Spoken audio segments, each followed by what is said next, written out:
സമീപകാലത്ത് കേരളം കണ്ട ഏറ്റവും വലിയ ഹിന്ദുത്വ വർഗീയ വിഷസർപ്പം ശശികലയെ വിഷകലയെന്ന് അഭിസംബോധന ചെയ്തതിന് മാപ്പ് പറയില്ലെന്ന നിലപാടിൽ ഉറച്ചുനിന്ന് കോൺഗ്രസ് നേതാവ് രാജ്മോഹൻ ഉണ്ണിത്താൻ. ഈ നിലപാട് അദ്ദേഹത്തിൻ്റെ ഫാസിസ്റ്റ് വിരുദ്ധ രാഷ്ട്രീയ ബോധമാണ്. ഇതേ രാഷ്ട്രീയ ബോധമാണ് നേതാക്കൾക്കും സാധാരണ മനുഷ്യർക്കും ഒക്കെ വേണ്ടത്.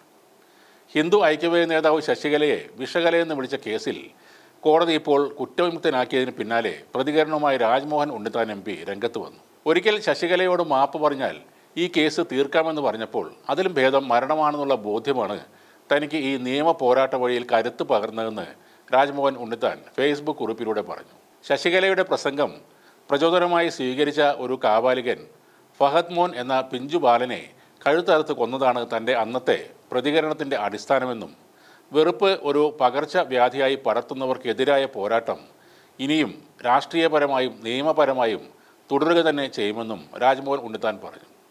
അതിന് കൊടുക്കേണ്ടി വരുന്ന വില എന്തു തന്നെയായാലും പ്രശ്നമില്ലെന്നും ഉണ്ണിത്താൻ പറയുന്നു. ടെലിവിഷൻ ചർച്ചയിൽ അപകീർത്തികരമായ പരാമർശം നടത്തിയെന്ന് ആരോപിച്ച് ഹിന്ദു ഐക്യവേദി സംസ്ഥാന പ്രസിഡന്റ് KP ശശികല നൽകിയ ക്രിമിനൽ മാനനഷ്ട കേസിൽ കോൺഗ്രസ് നേതാവും കാസർകോട്ടെ MPയുമായ രാജ്മോഹൻ ഉണ്ണിത്താനെ Cherthala judicial magistrate first class കോടതി കുറ്റവിമുക്തനാക്കി.